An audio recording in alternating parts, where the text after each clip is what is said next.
নমস্কার বন্ধুরা, কেমন আছেন সবাই? চলে এলাম রাতে রান্না বানানি। তো আজকে একটা বিশেষ চাটনি বানাবো রুটির সঙ্গে, পেঁয়াজের চাটনি। তার জন্য আমি 4 পিস পেঁয়াজ নিয়েছি, কয়েক কোয়া রসুন ছাড়িয়ে নিয়েছি। এই পেঁয়াজটা দিয়ে কীভাবে চাটনি বানাই চলো তোমাদের দেখাবো।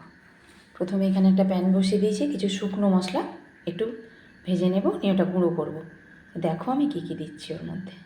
তো দেখো বন্ধুরা, এখানে আমি একটা পাত্র বসিয়ে দিয়েছি, মাছটা জ্বালিয়ে দিচ্ছি। দিয়ে একে একে ওর মধ্যে আমি যে মশলাগুলো গুঁড়ো করবো সেগুলো সমস্ত দিয়ে দিচ্ছি। গোটা জিরে 1 চামচ, গোটা ধনে,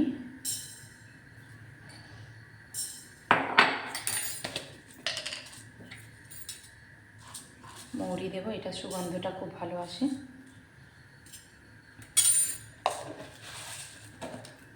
এগুলোকে প্রথমে, আর শুকনো লঙ্কা দেবো আমি এর মধ্যে। ডাঁটি ছাড়িয়ে নিয়েছি 5টা শুকনো লঙ্কা আমি ওর মধ্যে দিয়ে দিলাম। যেরকম আপনারা ঝাল খাবেন সেই মতো লঙ্কাটা ওর মধ্যে দেবেন।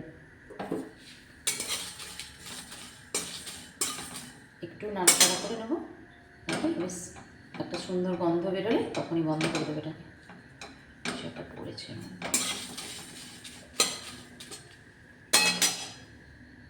তো দেখুন এটা শুকনো মশলাটা হালকা নাড়াচাড়া করে নিয়েছি, এবার ঠান্ডা করে এটাকে গুঁড়ো করে নেব। প্যানটা আবারও বসিয়ে দিয়েছি।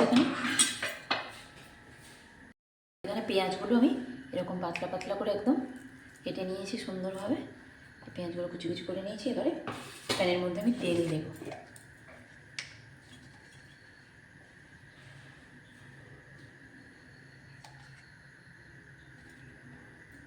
তেলটা দিলে আচারটা বেশ তেলে ভাব থাকবে, এবং যদি রাখতে চান অনেক দিন তাহলে রাখতেও পারবেন।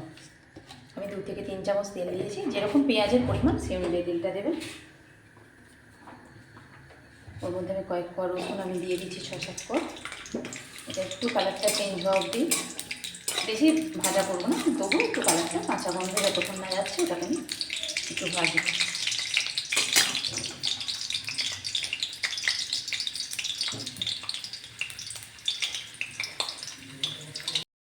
ওই শুকনো গোলায় ভেজে রাখা মশলাটাকে আমি ছোটো মিক্সিং জারটার মধ্যে নিয়ে নিচ্ছি। এটাকে গুঁড়ো করে নিচ্ছে। দেখুন রসুনগুলো হালকা গোল্ডেন ভাবে করে দিয়ে, এবার ওর উপরে পেঁয়াজগুলো দিয়ে দিচ্ছি।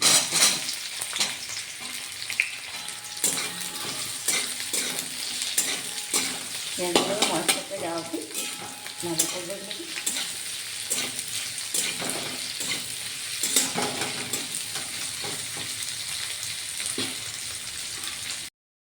সেই শুকনো মশলাটাকে কত সুন্দর করে আমি একদম গুঁড়ো করে নিয়েছি। এটাকে ভালো করে সাইড করে রাখছি, পরে ব্যবহার করবো।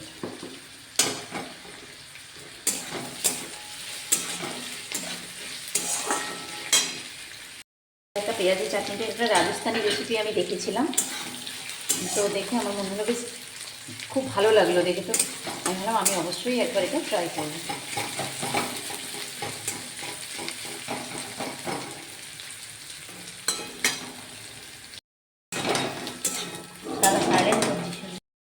এখন পেঁয়াজটা হয়ে গেছে, এটাকে আমি গ্যাসটা বন্ধ করে নামিয়ে নেব। ঠান্ডা করবো একটু।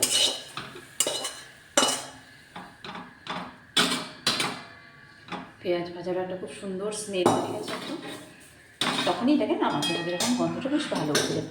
এটাকে ঠান্ডা করে এবার পেস্ট করবো।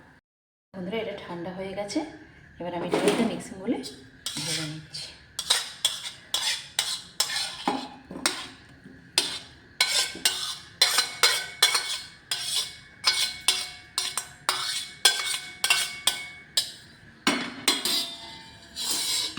ওর মধ্যে ভেজে রাখা গুঁড়ো মশলাটাও দিয়ে দিচ্ছি, দিয়ে একসাথে এটাকে একটু লবণ দিয়ে দেবো একদম স্বাদ অনুযায়ী।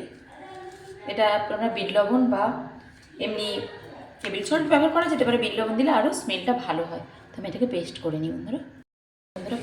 এখানে পেস্টটা আমি করে নিয়ে চলে এসেছি রেডি করে। এবারে আর অল্প তেল দিচ্ছি 1 চামচ মতো। ওর মধ্যে আবারও একটু গোটা জিরে দিচ্ছি। ভাববেন হয়তো যে তখন একবার জিরে দিয়েছি আবার কেন দিচ্ছি, তখন সেটা শুকনো মশলা, তার একটা আলাদা রকমের গন্ধ, আর এটা একটা ভাজা তরকার মতো দেব, কিছুটা সর্ষে দেবো ওর মধ্যে।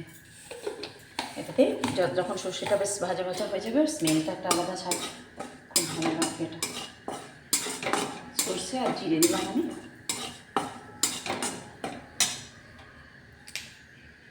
কিছুটা কারি পাতা ওর মধ্যে দিয়ে দিচ্ছি, ফ্লেভারটা খুব ভালো আসে লাগবে। পাতাটা কাঁচা পাতা চলে নিন।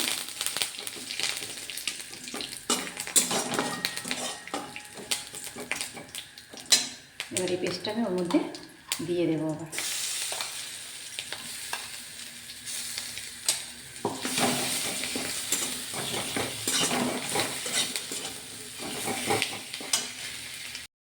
মিক্সির জার ধুয়ে অল্প একটু জল আমি এর মধ্যে দিয়ে দিচ্ছি। এবার এটাকে ভালো করে নাড়াচাড়া করে এই জলটাকে শুকনো করে নিতে হবে, নিলেই চাটনিটা রেডি। কালারটাও যেমন সুন্দর আসে আর হচ্ছে থিকনেসটাও এরকম আরও মোটা হয়ে যাবে এটা নাড়াচাড়া করতে করতে। দেখো বন্ধুরা, এটা চাটনিটা কত সুন্দর, তেলটা একদম ছেড়ে গেছে, তা থেকে তেল বেরিয়ে আসছে। এবার এই অবস্থায় সার্ভ করতে পারে রুটি, পরোটা, সবের সাথে, ভাতের সাথে, গরম ভাতের সাথেও খাওয়া যাবে। টেস্টটা চেঞ্জ হবে, যে কোনো সবজিটা এমনি খেতে ভালো লাগবে না, যে চাটনিটা একটু দিলে ভালো লাগবে খেতে। তো আপনারা যদি ভিডিওটা শুরু থেকে শেষ অবধি দেখে থাকেন তো অবশ্যই একবার বাড়িতে বানিয়ে দেখুন এটা, আমার ভিডিওটা দেখে দেখবেন খুব ভালো লাগবে। তো আমি গ্যাসটা বন্ধ করে দিচ্ছি, আমি এটাকে তুলে নেব কড়াই থেকে।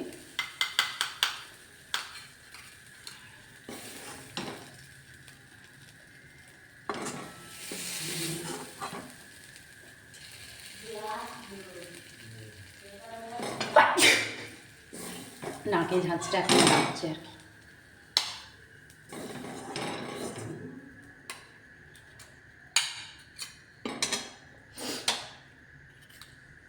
তো দেখুন ধরে এরকমভাবে চাটনিটা হয়েছে, কালারটাও কত সুন্দর হয়েছে আর এরকম থিকনেস। আপনারা অবশ্যই একবার পেঁয়াজের চাটনিটা বানিয়ে বাড়িতে দেখুন, খুব সুন্দর হয়, এটা খেতেও খুব ভালো লাগে।